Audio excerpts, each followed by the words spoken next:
Hey everybody, welcome back to Change Your Perspective, Change Your Awareness, Change Your Life. I'm Dr. Michelina, leadership consultant, logotherapist, and meaningful life coach. And we are talking about leadership because I love talking about leadership and because it is the number one thing that will determine your life. If you are a good leader, odds are your life is pretty dope. If you are a crap leader, odds are your life is in shambles, incongruous, or miserable, right? And leadership is really one of these like pinnacle things that decides how we live our lives. And so a lot of times what will happen is if we are in poor leadership, it will be very incongruous. Maybe we're in poor leadership in our home, but we are in great leadership at work and things feel off. Or, we get through every day and we hate it, right? Poor leadership. So we have talked at length about leadership as a construct and some specific leadership styles. We've talked about authentic, transformational, pseudo-transformational, and transactional. If you have not watched, go back and watch the other videos. Today we are talking about servant leadership. Now, servant leadership is very popular in the Christian community or any kind of religious community. What we see with servant leadership is that it was popularized in 1970 by this man called Robert Greenleaf. And he kind of theorized that the best way to lead is to serve. And he said that that was what Jesus did, right? Now, I actually will refute that point until the cows come home, because servant leadership is not steward leadership, okay? And there's a difference. Servant leadership has very specific tenets and facets. And what it is it puts the follower first. It puts the follower before everything. Steward leadership, which is a very new in the academic community leadership style, circa 2010, so very recent. A decade is recent in academia.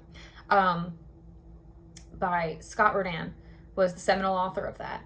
And steward leadership puts God first, right? Jesus was a steward leader, okay? He was about his Father's business. And then he did the things. Servant leadership is not about that. This is why I don't like it. For me, and this is again coming through my own personal bias, of which I am not pretending like I don't have one, because I do. Servant leadership is very akin to people pleasing to me, and I don't like it. So I'm going to talk about servant leadership because it is a style and it is well-intentioned. And a lot of people are actually in servant leadership because they're in a sort of people-pleasing state. And they don't mean to be and they don't realize it, but they're putting their follower first. This happens a lot with like helicopter parents. Okay, if you are a helicopter parent, what that looks like is you are hovering over your child all the time. Helicopter. I'm not only talking about their infancy or their toddler years, I'm talking about their entire lives, okay? And so, helicopter parents tend to be servants because it's like, what can I do for my kid? What can I do for you? What can I do for you? What can I do for you? What can I do for you? Now, there is something nice about that. It is very selfless. It is high level priority on the person who is following. And why I don't care for it is because, as most things, it takes the self almost completely out of the equation in a way that feels problematic and is somewhat paradoxical, right? It's like leaders are supposed to influence and lead. How do you lead? By serving. Well, that is what a good leader does. A good leader is there to serve and or take care of the constituents. They are there to fulfill an obligation. They are there to care. However, leaders are also there to get a job done. And so that is part of the problem with servant leadership. And this is a problem a lot of pastors fall into, is when you are so much a servant, you stop being so much a leader. And the congregation dictates how you show up. And to me, any external factor that dictates how you show up is disempowering and people-pleasing. So if you have been unknowingly in servant leadership, There's nothing wrong with it, but if you're wondering why you feel burnt out, or you feel maybe unsatisfied, or you feel like your buckets aren't full, your own buckets aren't full, it's probably because you're in servant leadership. And so, servant leadership does require a sort of ethical stance to things, okay? Servant leaders are supposed to be ethical in a way that I think all good leaders should be ethical, but it's kind of built into the parameter. There are 10 very specific characteristics outlined by Greenleaf to be a servant leader, okay? So the first one is listening. And I think all good leaders listen, honestly. At least as much, if not more, than they talk. And so when we listen to understand versus like listen to rebuttal, there's good leadership in that all the time. So I can already tell you a hallmark of somebody who's not a good leader is if they talk a lot and listen never. That's always very, very managerial. Obviously in a conversation, not in a lecture like this. This is obvious. I can't listen to you guys here, right? If you want me to listen to you, be my one-on-one client. Okay, so we're doing what we got here with what we can. We're doing what we can with what we got. So number one, servant leader is you're a good listener. Number two, empathy, okay? Empathy is the process of understanding, if not almost sort of pseudo-experiencing, what the other person is going through. So this is why I say there's a level of almost a dissolving of the self, right? Because when you listen, when you are empathetic, it's all very focused on the other person. And that's, again, not a bad thing. It just can be kind of a like limiting thing at times. Because if you're always listening, then you're never speaking. You're letting them control all the conversation. You're not necessarily leading in a way that feels productive, but you are serving. And you might be leading through that service, right? So one, listening to empathy. Three, healing. And so transformational leadership, servant leadership, steward leadership, and authentic leadership all have to do with the wellness and well-being of the constituent. Authentic leadership also has to do with well-being of the leader in a way that servant and transformational don't, right? Which is why you see I favor one over the other. But healing is important. And the argument is when a servant leader helps heal someone else, they are healing themselves. That's not usually true. That's not really how it works. Okay, that's Greenleaf's argument, and I don't agree with it. Because actually you can help heal someone else. No, you can help someone else to heal themselves. We're not Jesus, right? You can help someone else to heal themselves. We're not saviors.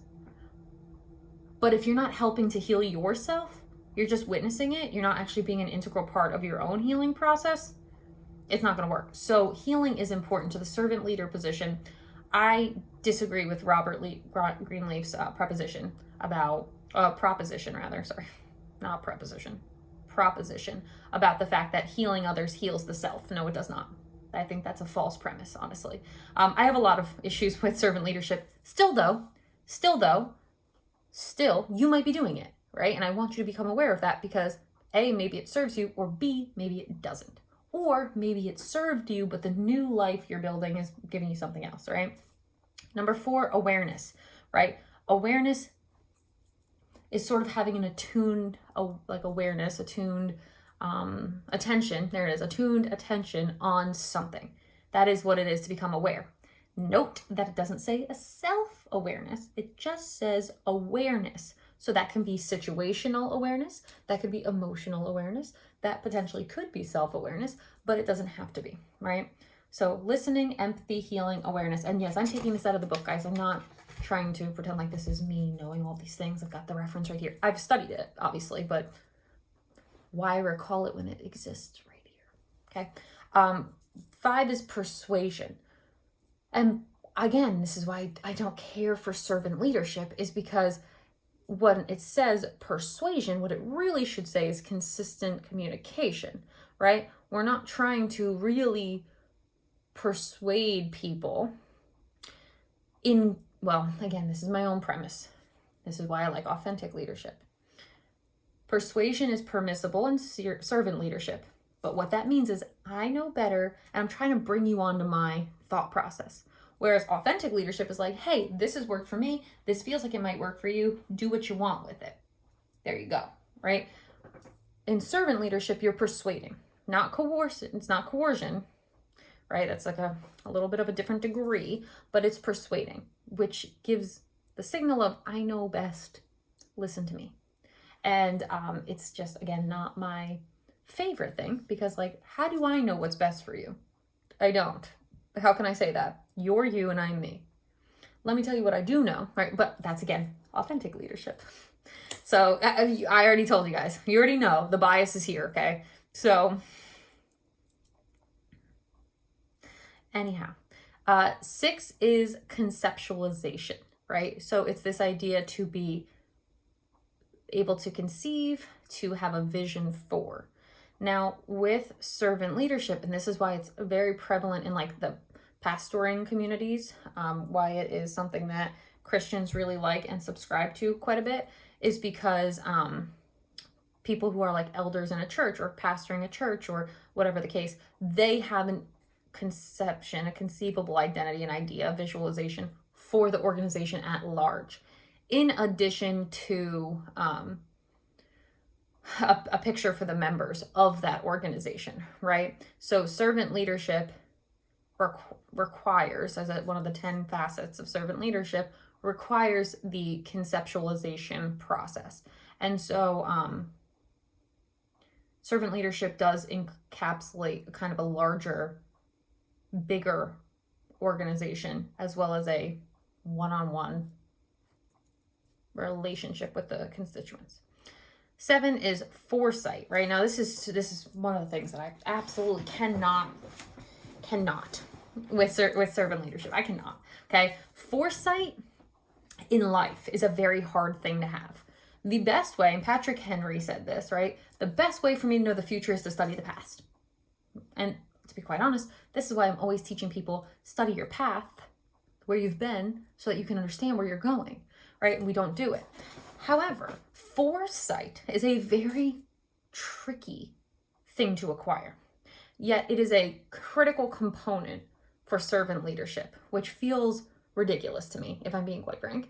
But it's this idea to know what's going to happen. And it feels very paradoxical to me because it's like, I can tell you what's going to happen if you let other people dictate how you show up. There's going to be a failure in leadership, right? So to me, servant leadership is almost like setting yourself up for failure. It's like, of course you can't show up in the way that you want to show up when you're dictated how to show up by everybody else, right? So foresight is one of those things that is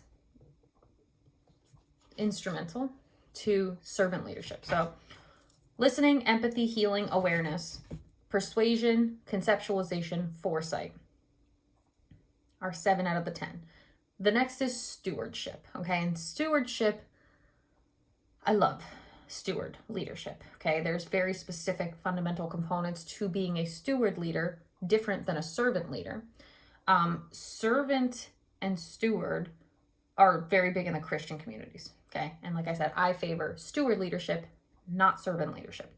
And so stewardship as a premise means that I'm this sort of in-between space where I am carrying out the will of somebody else to somebody else, right? You can think of like, if you've ever seen Downton Abbey, it's like the butler is kind of a steward of the master of the house's wishes. Stewardship is this idea of like being responsible for something larger than yourself and also bringing it to someone or something not less than yourself, but on the other side of, right? And so there's a management position there. I'm like managing these resources. I'm stewarding well these resources, right? So the component of stewardship exists in servant leadership. Okay. Ninth is commitment to the growth of the people, right? So it's this idea of, which we see in transformational and authentic leadership, the growth of the people matters. 9, growth of the people matters. You want to foster growth. You want to, come up higher. You want to be the best version of. And so when we commit to that, right, quote unquote, provide followers with opportunities for career development, help them develop new work skills, take a personal interest in their ideas, involve them in decision making, right? So there's a lot of really nice ideas as far as servant leadership is concerned. And again, the feasibility of doing all of these things all the time is part of the reason why I have a kind of a hard time with servant leadership. It's like, it almost feels like the premise is it's like a logical fallacy. It's like setting people up to fail, because by focusing outward all the time, you never have time for self-reflection. You never have time for like, what feels right for me, because it's always what's right for everybody else, what's right for them, what's right for this, what's right for that. And I don't like that as a premise, which brings me to the building community. Number 10, to be a servant leader by the textbook definition, 10 is serving and building community, right?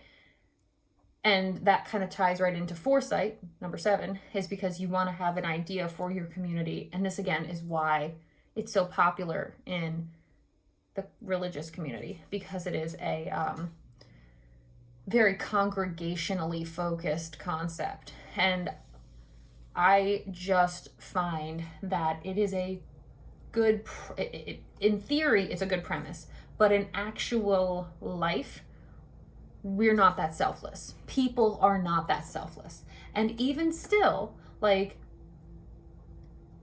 people who argue Jesus was a servant leader, no, he wasn't. By this definition, no, he wasn't, because Jesus wasn't focused on building community. He was focused on showing up and delivering a message, and whoever listened, great, and whoever didn't, fine. The apostles later on were focused on building community. Jesus wasn't, okay? The apostles were servants. Jesus wasn't. He was a steward, right? I don't want to get too much into it. For those of you who that doesn't resonate with, just put it on the shelf. However, servant leadership is a very,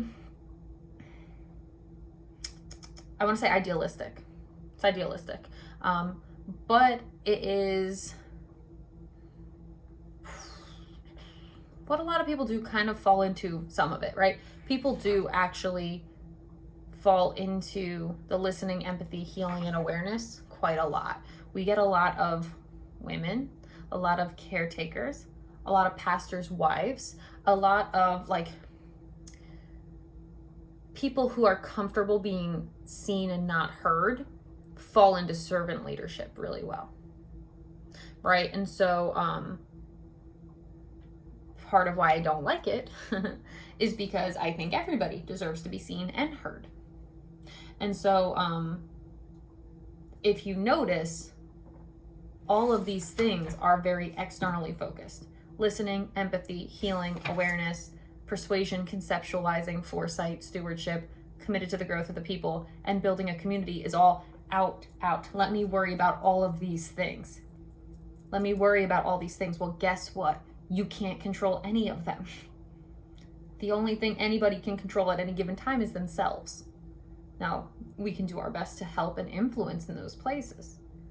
You see now why I don't love servant leadership, but it is a worthwhile study anyway, because people do it and they don't realize that it kind of falls a little under people pleasing, even though they're well intentioned and mean well, right? So all that to say,